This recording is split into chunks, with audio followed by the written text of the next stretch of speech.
Pour ce second reportage, coup de projecteur sur cette exposition originale qui se tient en ce moment au musée Mohamed VI d'art moderne de Rabat. Elle offre aux visiteurs une rétrospective de plus de 50 ans d'art plastique au féminin.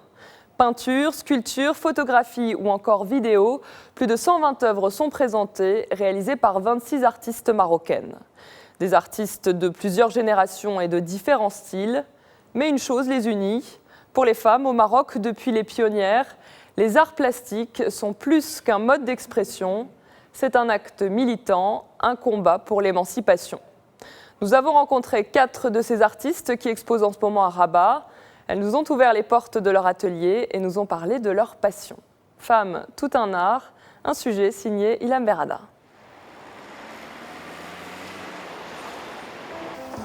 Imaginez que vous soyez capable de voyager dans le temps de 1950 jusqu'à aujourd'hui.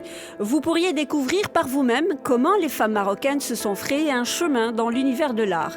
Un voyage que vous offre l'exposition collective du musée Mohamed VI de Rabat qui rend à ces peintres l'hommage qu'elles méritent, parmi elles Ahlam Lemsfer. À chaque exposition, c'est pas toujours aisé de trouver le bon... la bonne chose à montrer, c'est-à-dire que ça dépend. Quand c'est une exposition personnelle, c'est différent, parce que là on travaille sur un thème et moi personnellement c'est comme ça, je travaille sur un thème, sur le lieu, sur comment ça va être exposé, donc tout est étudié de façon globale. Là pour une exposition collective, je sais que c'est toujours très délicat, parce que tout dépend de avec qui on sera exposé, à côté de qui, comment ce sera présenté. La première exposition qui a été dédiée aux artistes femmes au Maroc, c'est une expo qui a été faite, je pense, en 2006-2007. Donc ça fait quand même 10 ans. Ouais. Que c'était une exposition qui remonte à 2006. Et après, à Tijari également, ils ont fait une exposition dédiée aux pratiques artistiques féminines. Il y avait une autre exposition à Bank el-Maghrib, mais qui était réservée aux premières artistes femmes. L'exposition tente de mettre en évidence que dans l'univers de l'art, ce n'est pas le genre qui définit les attributs artistiques et esthétiques des œuvres. Je crois que cette présence de femmes, déjà chez Chaïbia, dans celles qui sont exposées ici. Ce sont des femmes qui ont été considérées comme des autodidactes, alors que forcément, ce n'est pas seulement leur point fort. C'est une exposition effectivement de femmes, mais est-ce qu'on peut vraiment dire que ces artistes ont travaillé selon leur genre? Je ne crois pas. Parce qu'une œuvre est une œuvre, elle est selon les sensibilités, selon l'indicible, parce que c'est vraiment l'interprétation de l'indicible, donc c'est selon la personne et non pas son genre. La première artiste femme qui a fait l'école de Madrid en 1948, on parle de la modernité déjà en 1948, c'est-à-dire c'est un choix sociétal, c'est une famille qui a choisi d'envoyer une fille faire une formation en 1948. 1956, 57, 58, on a eu les premières lauréats de l'école de Tétouan. Exactement.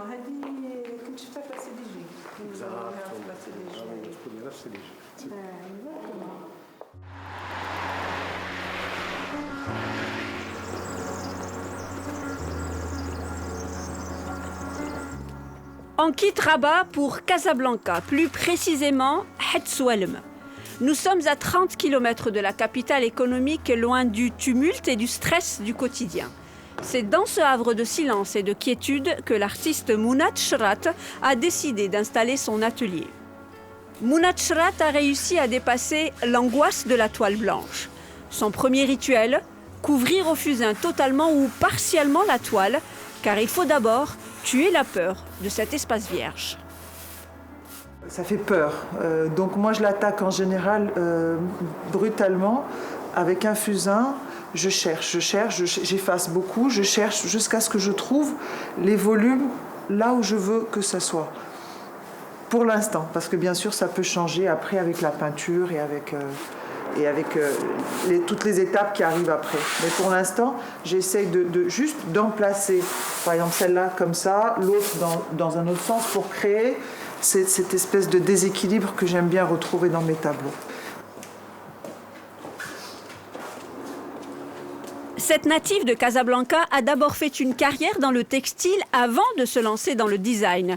Ce n'est que quelques années plus tard, au début des années 2000, qu'elle se décidera enfin à se consacrer entièrement et exclusivement à son art. D'origine espagnole, son arrière-grand-père était peintre.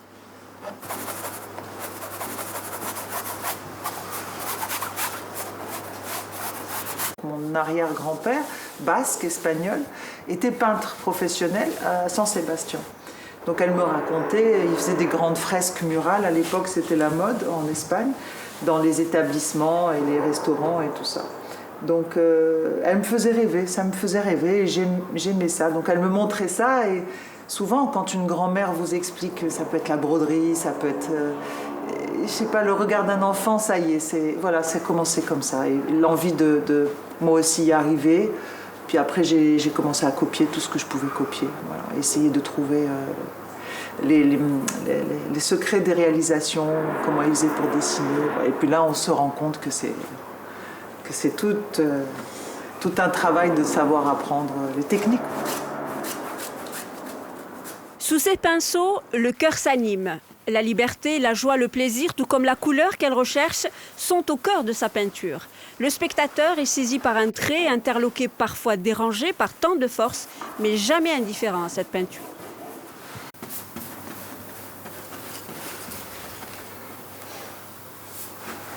J'ai exposé une fois en Espagne, les gens ne me connaissaient pas et j'étais avec un ami qui était assis à côté de moi et les gens ont pensé que c'était lui l'artiste. Donc bon, on s'est amusé parce qu'il lui en serrait la main, il m'a dit félicitations. Comme quoi, je pense que si on ne le sait pas, on ne va pas, il n'y a pas d'art féminin visuellement déterminant. On ne peut pas faire la différence. On ne peut pas dire « Ah, ça c'est un tableau d'une femme » ou « ça c'est un tableau d'un homme ». Par contre, j'estime que je suis aussi une femme dans ma peinture. Pour moi, c'est important.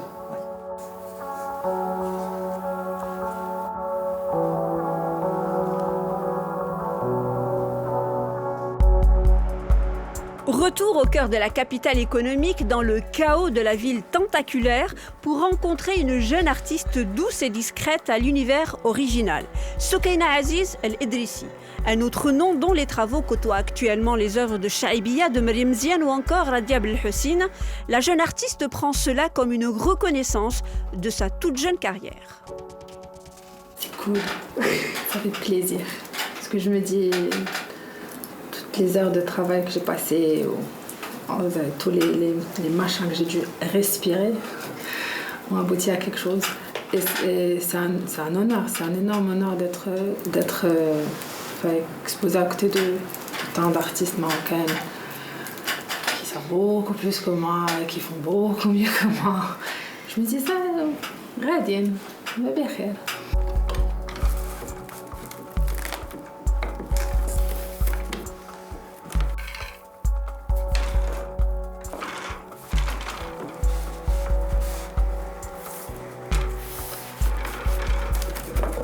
J'ai commencé avec tout type de déchets. Je peux vous montrer des exemples. Au même moment, j'ai commencé à travailler juste le plastique. Donc là, par exemple, ça c'est fait avec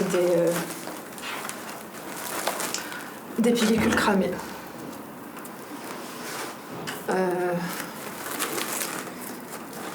Celui-là, c'est des photos. اللي ما خرجوش ليا كيف بغيت دونك قطعتهم je les ai tissés avec du plastique d'emballage. Donc j'ai commencé avec tout type de déchets et ensuite j'ai focalisé juste sur le plastique parce que j'ai trouvé que c'était une matière très intéressante. C'est à Londres que Soukaina a étudié. Elle y obtient un diplôme en design de textile. Elle fera d'un métier à tisser son dada. Elle l'appelle d'ailleurs Sultana. Ce ne sont pas des fils qu'elle tisse, mais du plastique. Donc non, moi je me lasse pas du tout avec le plastique. Au contraire, je trouve que c'est pour ça que j'ai choisi cette matière, c'est parce que je suis un peu hyperactive dans ma tête et que كنمل دغيا وبالميكا ما كنملش. حيت ملي كنشوف الدار عندك قراعه الميكا، عندك سميتو الساشيه ديال اغيالو تي اومو، راه ميكا ولكن كل وحده كي دايره، عندك سطل، عندك صندالات الميكا، عندك دوك الطرابش اللي كيكونوا ديال الدراري الصغار، عندك مونيكا et tout plastique, tout ça c'est du plastique, mais ça vient tellement de formes et ça peut être manipulé de beaucoup de différentes manières. La beauté de l'art contemporain se cache aujourd'hui dans toutes les matières et objets du quotidien. Le plastique, un matériau ordinaire, pour ne pas dire vulgaire, se transforme sous ses doigts en de véritables chefs-d'œuvre.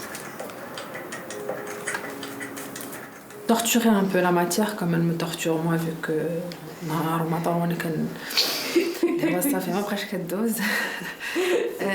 Mais j'ai trouvé que c'était super intéressant. Une fois que je faisais un choc thermique, يعني كتمشي une température très élevée, وكان لوحة على الدس اللي كيكون بارد بزاف، se contracte et il y a des trucs qui se passent à l'intérieur qui font que ça donne une texture assez intéressante.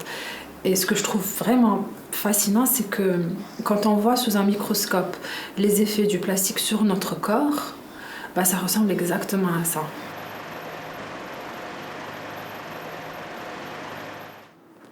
Depuis le vernissage en novembre dernier, cette exposition ne cesse d'attirer les visiteurs. 120 œuvres majeures de 26 artistes qui retracent un demi-siècle de création. Une rétrospective mise en scène par la commissaire d'exposition Rim Labi, plasticienne et théoricienne de l'art. Avoir la chance et le privilège de plonger dans des univers plastiques riches, foisonnants, singuliers, autant les uns que les autres, de plus de 160 plasticiennes marocaines, en plus d'y déceler des résonances, des forces, jusqu'à créer un récit, mais un récit qui ne raconte pas d'histoire, qui ne raconte pas sans mots, en quelque sorte un récit sans mots, comme une musique, comme une musique qui raconte une histoire au-delà des mots, en deçà des mots. Et à l'idée de cette initiative, j'ai été extrêmement enthousiaste et j'ai reçu justement cette offre de commissariat avec honneur et entrain. Et donc je n'allais absolument pas rater cette chance et cette expérience de création aussi quelque part. L'exposition présente un parcours qui se décline en 6 phases avec des thématiques non chronologiques. Elle cherche à mettre en avant les émotions singulières de chacune des artistes. Peinture, sculpture, installation, vidéo et photographie, des univers et des styles éclectiques. Les matériaux aussi différents que le bois, le textile, le marbre, le plastique, aussi le concept, le son, la chair et encore d'autres matériaux, comment, si vous voulez, ils appellent des techniques, des outils, des gestes, une attention, mais aussi la tradition, les traditions, la réhabilitation et la modernité chez ces artistes plasticiennes. Et en quelque sorte, ces matériaux-là sont une sorte, l'utilisation, cette façon d'utiliser ces matériaux-là sont une sorte de revendication. Revendication de quoi? De la sensation.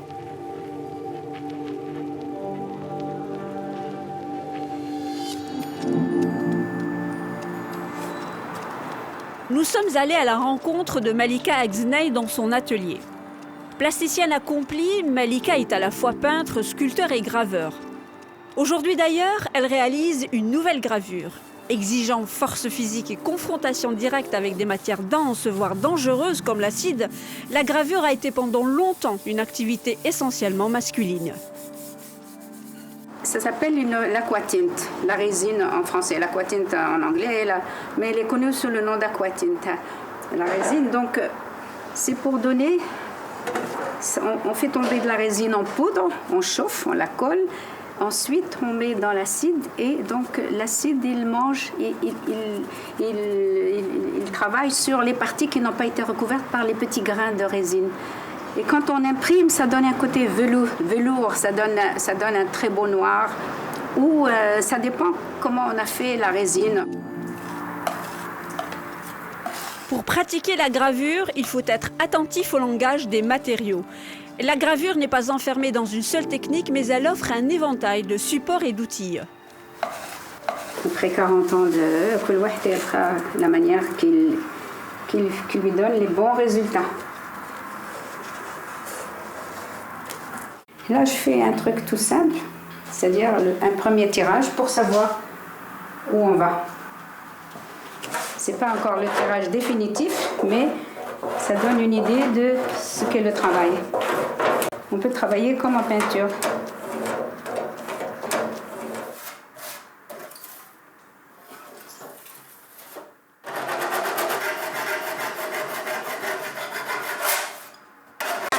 La gravure, une technique dans laquelle Malika semble avoir trouvé son bonheur, un art qu'elle découvre à la fin des années 70 à Asséla et notamment auprès de grands maîtres.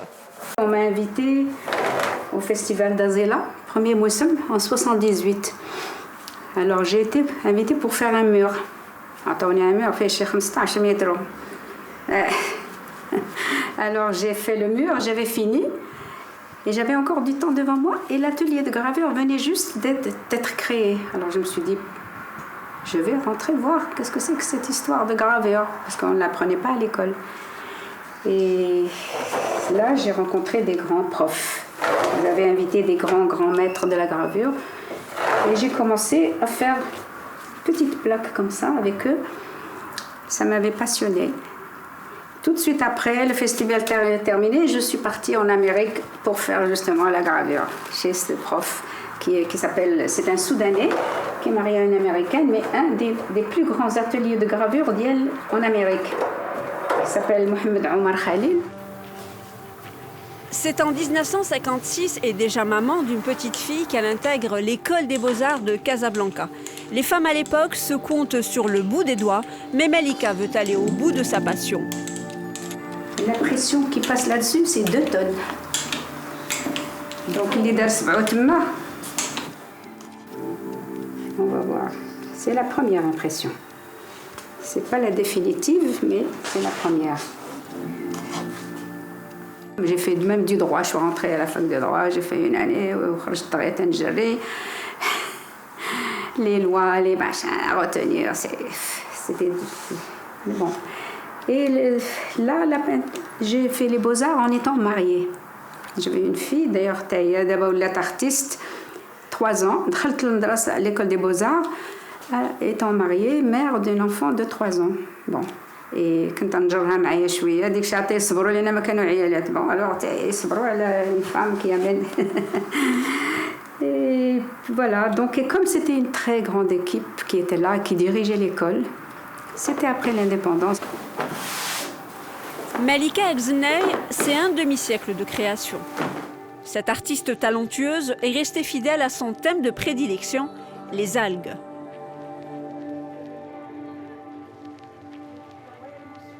C'est pas un travail définitif. Je retravaille la plaque pour donner cette impression de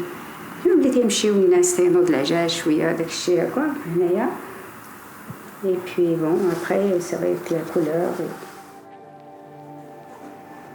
Les algues donc, un motif qu'elle réinterprète de 1000 manières en lui donnant vie à chacune de ses créations. Pour elle, l'exposition rend hommage à ces femmes et dévoile toute la richesse et la diversité d'artistes au parcours unique. Je parle de l'exposition du musée, je trouvais qu'elle était très singulière.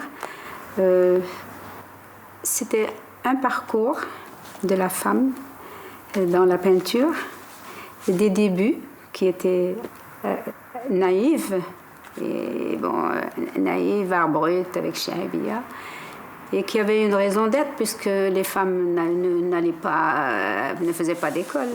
Donc elles avaient ce besoin, elles étaient des vraies artistes, elles avaient besoin de s'exprimer, elles ont trouvé de la couleur, elles l'ont fait.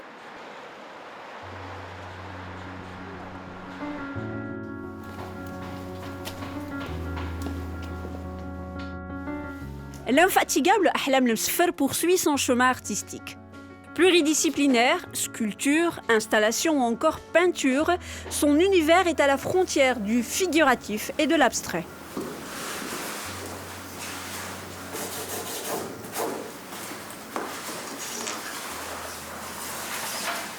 La satisfaction est rare, c'est-à-dire que si on est satisfait, ça y est, on a fini.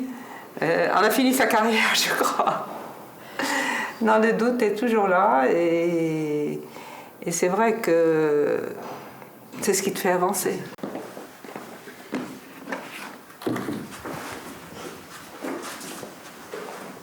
Avancer, un art qu'elle a toujours revendiqué.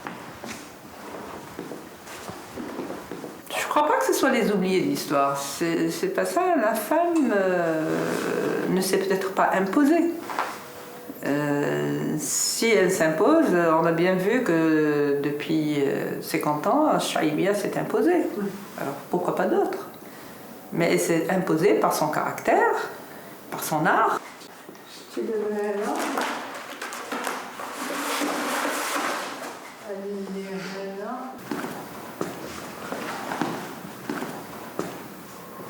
Voilà, je suis en train de voir, ça c'est le travail de Edin Umarković, un artiste bosniaque, un ami de longue date et que j'apprécie énormément. On a un projet d'exposition ensemble au Maroc et là je suis en train de voir qu'il y a quand même quelques similitudes entre son travail et le mien.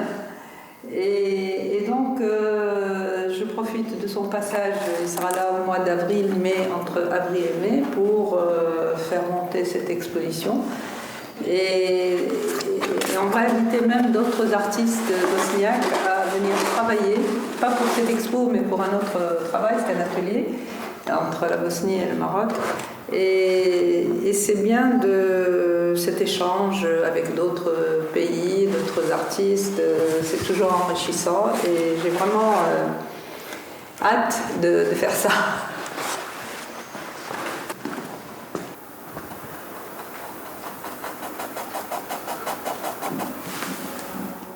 Participer à une exposition individuelle ou collective est un premier pas pour se confronter à l'appréciation du public, une première expérience pour entamer une carrière de peintre.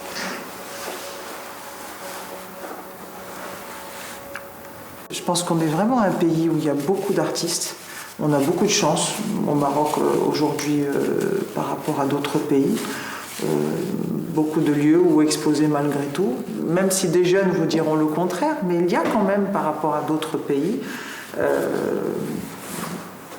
voilà, de quoi être optimiste.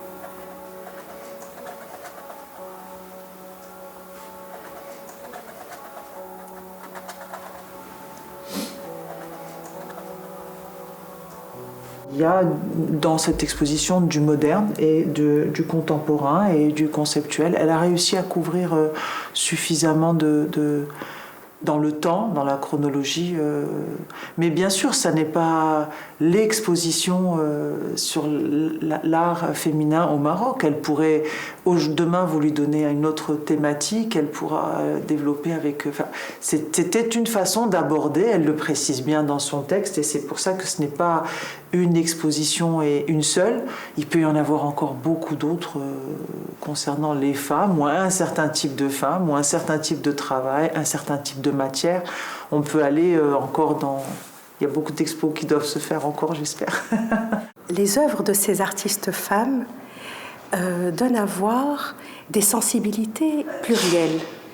Et ce sont des sensibilités pétries d'une mémoire marocaine dans son pluralisme séculaire. Qu'est-ce qu'on y trouve ? Et si on observe bien et on regarde, on apprend à regarder ces œuvres d'art-là, on y trouve l'apport fondamental des arts de l'islam. On y trouve aussi les fonds berbères, l'Afrique, l'ouverture sur la Méditerranée, sur l'Atlantique aussi. Tout reste à faire pour rendre aux femmes artistes leur place dans l'histoire contemporaine marocaine.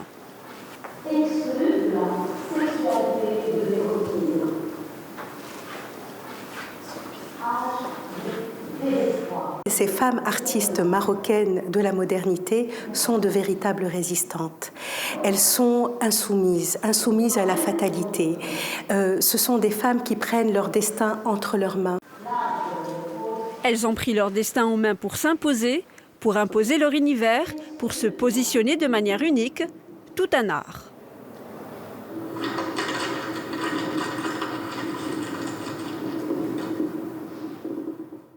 Et notez donc que l'exposition est à découvrir jusqu'au 8 mars au musée Mohamed VI d'art moderne de Rabat. Voilà, c'est la fin de ce numéro de Mehdi Investigation. J'espère que vous avez passé un bon moment en notre compagnie. Rendez-vous dans un mois pour de nouveaux reportages. D'ici là, portez-vous bien. Je vous souhaite une excellente suite des programmes sur Média TV.